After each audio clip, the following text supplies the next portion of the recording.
Hey guys, welcome to the Revolver. So today we will discuss about the question paper of IOCL Panipat 2021, which was held on 17th of January. So these all questions are memory based. So total 20 to 22 question around. Okay, so we discuss without any delay. So पहला question जो पूछा गया था, which pump use in petrol pump. So petrol pump में which type of pump use करते हैं. सो इसका जो करेक्ट आंसर होगा, एक मिनट, हाँ, इसका जो करेक्ट आंसर होगा वो डायफ्राम पंप होता है. डायफ्राम पंप इसलिए होगा क्योंकि उसमें बाकी के जो पंप दिए हुए थे, सेंट्रीफ्यूगल, गियर पंप और वेन पंप, तो these all pump are operated by electrically. So diaphragm pump are operated by air operated. So these the correct answer will be diaphragm pump. Okay, so next question is which pump use in marine ship. जो marine ship होती है उन सब में किस type का pump होता है, मतलब उसका मटेरियल पूछा गया था बेसिकली कि कैसा मटेरियल होता है. ओके, सो जो मटेरियल यूज़ करते हैं, हम दो टाइप के मटेरियल यूज़ करते हैं, या तो ब्रोंज का बना होना चाहिए या फिर एसएस का होना चाहिए. तो generally we will consider SS, stainless steel material. Okay, so third question is which colour used for the confined space entry. जो भी confined space entry, these question are related to the safety. Okay, so जो confined space entry होता है वो yellow colour से show करता है, और जो कोल्ड वर्क परमिट होता है वो ग्रीन से होता है, और रेड हॉट वर्क परमिट जो होता है वो रेड से होता है. सो मैंने एक्स्ट्रा चीज़ भी आपको बता दिया है. ओके, आगे बात करते हैं. Which compressor use for large natural gas. जो होता है उसको कंप्रेस करने के लिए कैसा गैस कंप्रेसर यूज़ करते हैं. तो इसका आंसर जो होगा सेंट्रीफ्यूगल कंप्रेसर का हम यूज़ करते हैं. फिफ्थ क्वेश्चन जो हमारा, यूज़ ऑफ फायर ट्रेंगल. तो फायर ट्रेंगल का यूज़ पूछा गया था. तो बेसिकली फायर ट्रेंगल क्या होता है कि मतलब थ्री टाइप होते हैं. मतलब इसमें जैसे ऑक्सीजन होता है, मटेरियल होता है हमारा, है ना, और एक मिनिमम टेम्परेचर होता है. तो उनमें से किसी एक को भी कट कर दिया जाए तो फिर फायर हमारा नहीं लगेगा. तो ये उससे रिलेटेड क्वेश्चन था. तो इसके मुझे ऑप्शन याद नहीं है, तो आप समझ जाना इसको, ठीक है. इस पर एक क्वेश्चन था. अच्छा, रेसिप्रोकेटिंग पंप पे क्या फ्लो पड़ेगा. तो इसमें चार ऑप्शन थे. तो इसका जो मैं आंसर बता रहा हूँ आपको, वो इंक्रीज हो जाएगा अगर जो रेजिस्टेंस डिक्रीज. जाहिर सी बात है, कोई भी पंप है, अगर जो आप अंदर का रेजिस्टेंस मतलब रुकावट को कम कर दें, ठीक है, तो उसका फ्लो रेट क्या होगा, बढ़ेगा. अगर जो बीच में कुछ स्टक होगा तो जो हमारा डिस्चार्ज होगा उसमें हमारा फ्लूइड नहीं आ पाएगा. वैसे बेसिकली तो देखा जाए तो रेसिप्रोकेटिंग पंप में क्या होता है कि अगर जो डिस्चार्ज वाल्व को बंद कर देंगे और अगर जो पंप को ऑन करेंगे तो हमें क्या देखने को मिलता है कि वो तो कंटिन्यूस पिस्टन आगे पीछे करेगा. तो उसमें क्या होता है, वो ब्रस्ट फटने का या फिर ना उसमें जनरली पावर फेलियर का होता है. बट इनके लेकिन हम हमेशा जो है डिस्चार्ज पॉइंट ऑफ व्यू से लेके चलेंगे तो इसमें जो हमारा फ्लो होगा वो इंक्रीज़ हो जाएगा, और जो रेजिस्टेंस को हम डिक्रीज़ करते हैं. तो सेवेंथ क्वेश्चन जो हमारा था वो था डैम्पनर का इस्तेमाल रेसिप्रोकेटिंग पंप में किस लिए किया जाता है. तो गाइज इसका यूज़ जो है कंटिन्यूस फ्लो के लिए किया जाता है, क्योंकि आपको पता है कि जो रेसिप्रोकेटिंग पंप है वो मतलब फ्लैक्चुएशन के बेसिस पे काम करते हैं. जैसे कभी फ्लो रेट 0 हुआ, कभी मान लो कि 100 हुआ, तो इस तरीके से काम करते हैं. तो डैम्पनर हम इस्तेमाल यूज़ करते हैं कि जो लिक्विड है उसको स्टोर करेगा, और जैसे ही फ्लो उसका 0 होगा तो जो डैम्पनर है वो अपना वाटर को यूज़ करेगा for the flowing of the fluid. Okay, अच्छा, 8 क्वेश्चन जो था, विच device have lower compression efficiency. तो ब्लोअर था. ब्लोअर का जो कंप्रेशन एफिशिएंसी तो बहुत, वो एक्चुअली 1 से 1.5 बार ही मैक्सिमम जा पाता है, उससे ज़्यादा जाता ही नहीं है. ओके, तो ये हो गया. अच्छा, ये ऑप्शन भी थे, सेंट्रीफ्यूगल स्क्रू या रेसिप्रोकेटिंग, तो आपको ये तो सबने कर ही दिया होगा. 9th क्वेश्चन है कि 1 टन ऑफ रेफ्रिजरेशन का क्या मतलब होता है. इसमें ऑप्शन थे लेकिन इसका करेक्ट ऑप्शन जो होगा, 1 टन ऑफ आइस को मेल्ट करेंगे 80 डिग्री सेल्सियस पे एक दिन में, कितना होता है उसको 1 टन ऑफ रेफ्रिजरेशन कहते हैं. फीड जो चार्ज किया जाता है डिस्टिलेशन कॉलम में, वो कहाँ से जनरली किया जाता है. तो एक तो था टॉप से, एक बॉटम से, एक था नियर बाय मिडिल से. तो जनरली हम मिडिल से हम इसको चार्ज करते हैं, ठीक है. अच्छा, जो 11th क्वेश्चन था, if the pressure inside the column.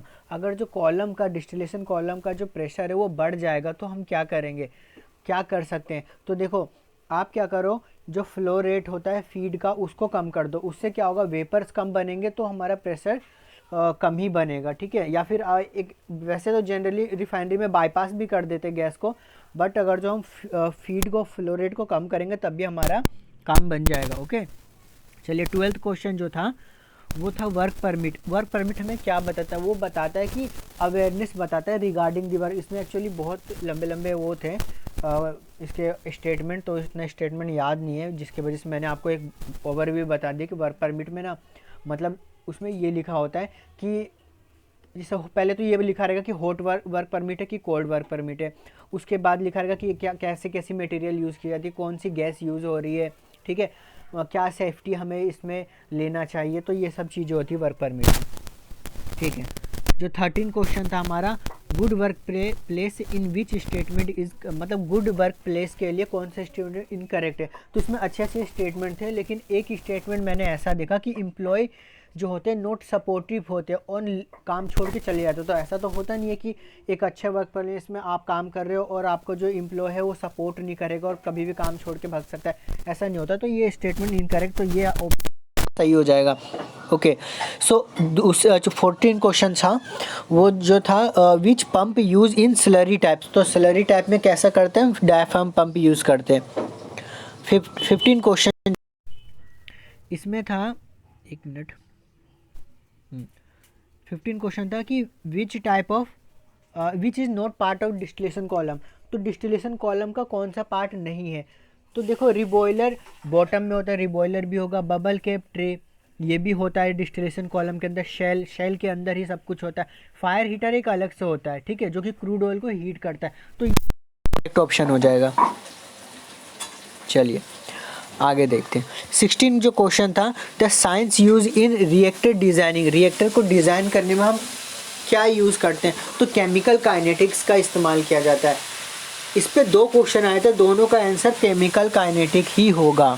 Okay, 17 जो क्वेश्चन था, which statement is not correct about the kettle type reboiler. जो कैटल टाइप रिबॉयलर होता है हमारा, उसमें बोल रहा है कि स्टेटमेंट कौन सा करेक्ट नहीं है। तो इसमें एक ऑप्शन मैंने देखा था कि फ्री फ्रॉम स्केलिंग, ठीक है, मतलब ये क्या है, जो कैटल टाइप रिबॉयलर होता है ना वो फ्री होता है, मतलब इसमें स्केलिंग नहीं होता है। ऐसा तो हो नहीं सकता कि फ्लूइड उसमें सर्कुलेट हो और स्केलिंग ना हो। तो ये स्टेटमेंट जो है गलत है, ठीक है, तो ये आपका सही हो जाएगा। बाकी देखिए ऑप्शन था कि liquid can overflow to baffle, सही बात है। हॉरिजॉन्टल ट्यूब होता है शेल में, ये भी ठीक है स्टेटमेंट है। ओके ओके, जो 18 क्वेश्चन है वो उसके बारे में देखते हैं कि जो डैम्पर है वो फुली ओपन होता है व्हेन, अगर जो फुली ओपन करते हैं डैम्पर को तो क्या होता है। तो ये ऑप्शन मुझे याद नहीं है, तो गाइस अगर जो किसी को पता हो तो ये मुझे कमेंट सेक्शन में ज़रूर बताना, ठीक है। चलिए जो 16 क्वेश्चन था उसको देखते हैं कि which is a direct heat exchanger. पूछ रहा है कि डायरेक्ट हीट एक्सचेंजर का कौन सा एग्जाम्पल है। देखो शेल एंड ट्यूब जो हीट एक्सचेंजर उसमें है कि शेल होता है ट्यूब होता है, डायरेक्ट तो नहीं हुआ। ट्यूब और ट्यूब में ये भी नहीं होगा। बॉयलर में भी देखोगे वाटर ट्यूब बॉयलर होता है जैसे, तो दोनों में डायरेक्ट कांटेक्ट नहीं होता। लेकिन कार का जो रेडिएटर होता है ना उसमें डायरेक्ट हीट की एक्सचेंजिंग होती है। बाय द वे उसमें फिन्स लगे होते हैं। ओके, अच्छा आगे देखते हैं अब हम। 20 जो क्वेश्चन था हमारा, which is correct about fin type heat exchanger. इसमें बहुत सारे ऑप्शन थे, तो जनरली एक ऑप्शन ये भी था कि ये हीट ट्रांसफ़र एरिया को इंक्रीज़ कर देता है, और अगर जो ये इंक्रीज़ होगा तो इसकी एफिशिएंसी भी इंक्रीज़ होगी एक्सचेंज ऑफ द हीट का, ठीक है। 21 जो क्वेश्चन था, which unit operation is mostly use in refinery. तो जाहिर सी बात है सबको पता है बच्चा को कि ये डिस्टिलेशन होता है। ओके, 22 जो था कि कंसंट्रेशन, अगर जो किसी रेट ऑफ रिएक्शन का 2 है, ठीक है, of the first order of the reaction, अगर जो उसके जो रिएक्शन है मतलब डबल कर दें, अगर जो कंसंट्रेशन को, ये गलत हो गया, यहाँ पे ये रिएक्शन होगा कंसंट्रेशन होगा, जो डबल कर दे रिएक्शन कंसंट्रेशन को, तो रेट ऑफ रिएक्शन पे क्या इफेक्ट पड़ेगा। तो उसका जो रेट ऑफ रिएक्शन है वो डबल हो जाएगा। आपको पता है कि माइनस का आर इजकल टू के सी ए नोड होता है। ओके, और पावर कितना होगा, एन की वैल्यू 1 हो जाएगी क्योंकि हमारा ऑर्डर ऑफ रिएक्शन 1 है। अच्छा, अब अगर जो 2 करोगे तो अपॉन में माइनस का आर 2 लेकर के अगर जो आप करोगे, आप डिवाइड करोगे, मतलब 2 कंडीशन ले लो ना, माइनस का आर इजकल टू के सी ए नोड और अपॉन में माइनस का आर अपॉन में के सी ए नोट, बस वहाँ पे 2 लगा दो, तो ऊपर नीचे जब कटेगा तो उसका रेट ऑफ रिएक्शन डबल हो चुका होगा, तो उसमें 2 टाइम्स हो जाएगा, ठीक है। चलो ये थोड़ा न्यूमेरिकल था, मतलब सीआरई के बेसिस पे क्वेश्चन था। अच्छा 23 था, distillation column is use for the. तो डिस्टिलेशन कॉलम मैं जनरली क्या होता है ना कि मतलब डिस्टिलेशन नहीं था, मतलब ये था शायद कि रिफाइनरी में ना मतलब ज़्यादातर किस टाइप के डिस्टिलेशन मतलब क्रूड ऑयल को सेपरेट किया जाता है, तो ये मल्टी कंपोनेंट को ही ज़्यादातर किया जाता है, ठीक है। तो इसका ऑप्शन मल्टी। तो गाइस ये मेमोरी बेस्ड क्वेश्चन थे, तो 23 क्वेश्चन थे बिकॉज, बट वैसा है कि क्वेश्चन जो थे 80 आए थे टोटल, बट मैंने 23 ही आपको प्रोवाइड किए। तो और अगर जो किसी को क्वेश्चन याद है तो कमेंट सेक्शन में मुझे कमेंट कर सकता है, और नॉन टेक का जो क्वेश्चन है वो भी जल्द अपलोड कर दूंगा मैं, ठीक है।